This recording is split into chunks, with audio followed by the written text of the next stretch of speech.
Yeah, I'm here at my child's house now. I know she's certainly coming. So, and I can't get her to answer it. But, Lindsay, it's Mom. I have to call you back because I'm just now stepping in the door. Lindsay! I'll talk to you later. Okay, bye. Lindsay! Oh, my goodness. You got this alarm going on. You'll sleep through anything. Lindsay, get up. Look at this place.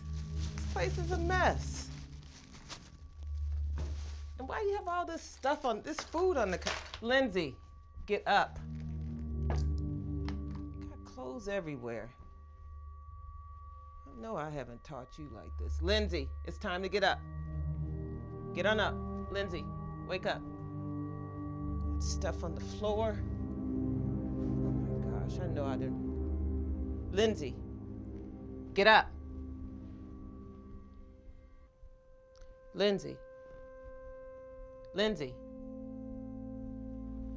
Lindsay. Lindsay.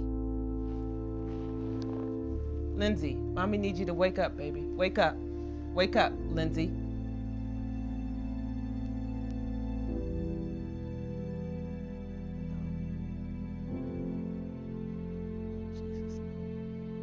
Lindsay, I need you to wake up. Lindsay, you gotta get up, baby. We got stuff to do and I gotta take you places and we're gonna get your nails done. Lindsay, you gotta wake up, baby. Come on, wake up for Mommy. Lindsay, don't do this. Don't you do this. Don't you do this, Lindsay. You don't do this to Mommy. Lindsay, wake up. No. Jesus, she's mine. You can't take her right now. We got stuff to do. She's mine. You said Lindsay, wake up. Wake up, Lindsay.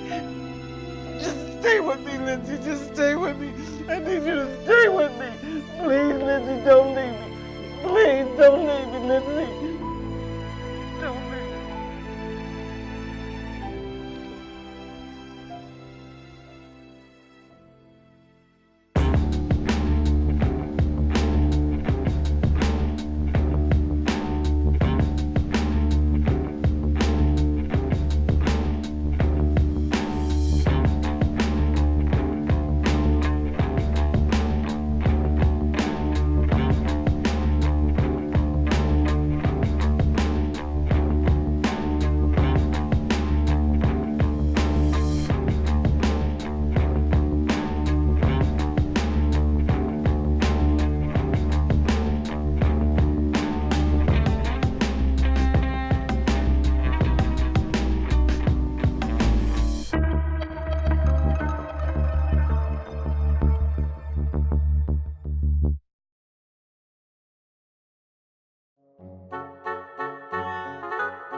1,000 times we die in one life. We crumble, we break, we tear apart, until the layers of illusion are burned away and all that's left is the truth of who and what we really are. I think Teal Scott said that. I'm not really sure anymore. I hear more poetic drivel than you could imagine as the masses try in vain to come to grips with their understanding of death, as though it's somehow essential to their existence. It's not.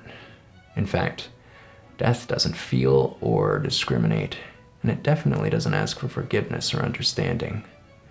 Its only purpose is to mindlessly consume for reasons beyond our comprehension, to collect our souls and deposit us into some pocket of space and time when the fleshy vessels we occupy here in the physical realm can no longer hold us. Nothing complex about it, really.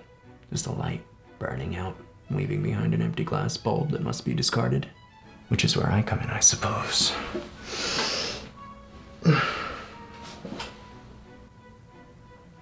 Prescott Funeral Home has been in operation for over 8 decades. That's 3 generations of Prescott serving the same sleepy community, burying their dead, offering our sincere condolences, and cashing their checks since the First World War.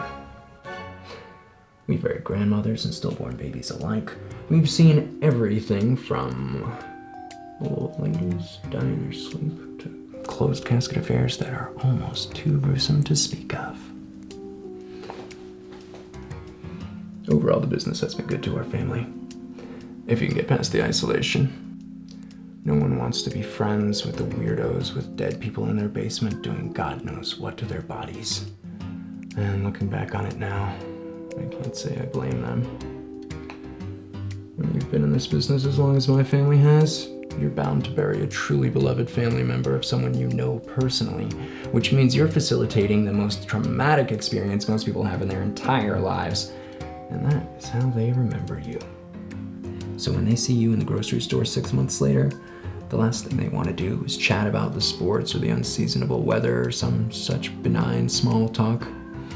Most of the time they vacate the aisle they're sharing with you without so much as a word, because you remind them of their unbearable grief. And the worst part about it is, you understand. It used to bother me when I was a kid, but I'm okay with it now. In fact, I've grown to prefer the company of the dead to that of the living. Or more accurately, it's the silence. Because that's where the truth lives. In those quiet moments of reflection, when you're forced to face life's inescapable conclusions, that's when the truth of our insignificance reveals itself to us. That we've been avoiding trying to think about death until the day comes that it's staring us in the face. So, we talk to fill the gaps. We distract ourselves with noise. Anything but the soul-crushing silence. The dead share in the silence because that's all they have to offer. Which I guess begs the question. In a room full of dead people, are you truly alone? What do you think? Be honest.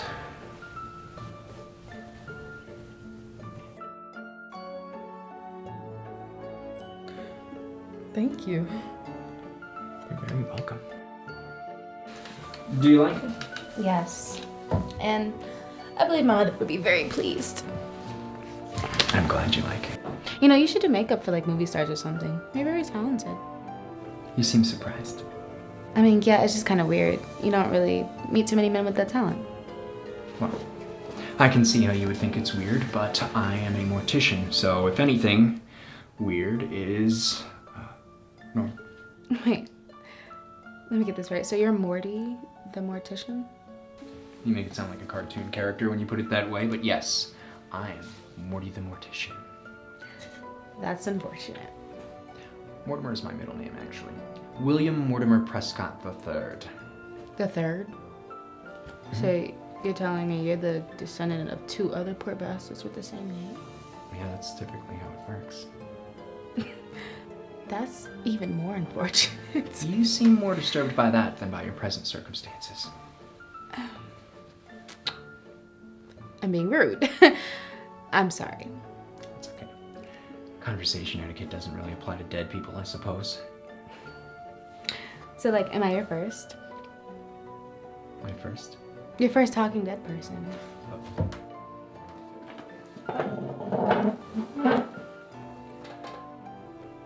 I'd love to say yes, but the truth is, after years of breathing in formaldehyde fumes, my once sound body and mind have deteriorated a bit. At least, that's what my wife thinks. So what do you think? It's either that or I'm some kind of medium with the ability to carry on a lighthearted conversation with charming spirits such as yourself before they fully cross over to the other side. Almost like I'm some sort of cosmic bartender. Oh God, I wish that were true. I could so use a scotch on the rocks right now. Wait, do you have any scotch? I don't drink. Sorry. Of course. The last person I can talk to in this whole spirit world form is a goddamn Boy Scout. No offense. None taken. I'm not sure you'd have anywhere to put it even if I did. How would you pick it up? Ghost hands. Damn it.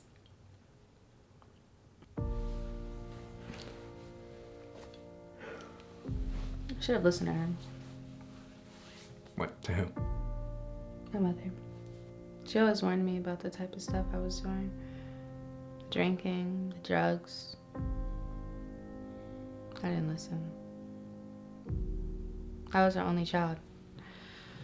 So she worried so much. It killed her to see me in bad shape. I couldn't keep a job. Every relationship I had was a disaster. Every time she came to visit me or take me out to eat or something, she'd bring pamphlets of rehab facilities, begging me to get help. She even pleaded with me. She said, "Lindsay, why do you hate yourself?" It got to a point where I stopped answering her calls, avoided seeing her so often. I just didn't want to hear it anymore. Exhausting, isn't it? What? Life. All of it. The triumph and the sorrow. You're in a position to take a step back and look at it all at once. What regrets do you have to answer for? Did you die happy? What does that even mean? Did I die happy? How would I even know? And even if I did know, what justice would it do me now? I mean, look at me. I just wanted one more chance to make my mom proud. Isn't that always the real tragedy of it all? If only I had more time. So what do you think happens when we die, Morty? Do you think that we go to heaven, we go to hell? I mean, do you actually believe that I'm sitting here talking to you? That I'm just waiting to cross over? Or do you think I'm just a figment of your imagination, like your wife says? Am I even real? How would you know? I don't know. But I hope nothing. Nothing? Yeah. What does that even mean?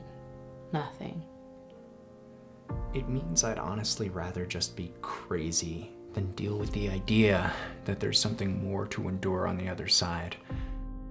I just think that at the end of my life, after I've lost everything that I love, I'm gonna be exhausted from the effort of it all.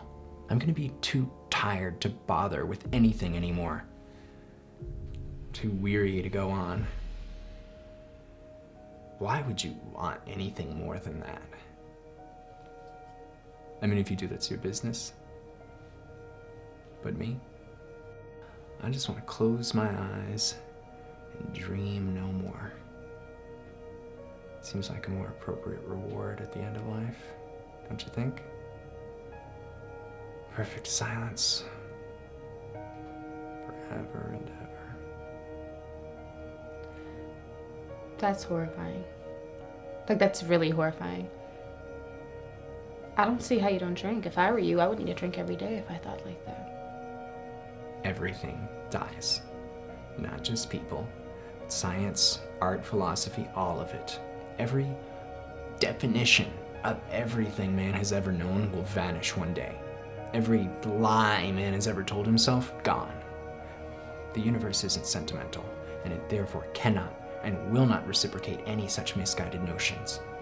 It was here before us, and it'll be here long after us, continuing to do what it's always done. And the least any of us can do is be honest with ourselves about it.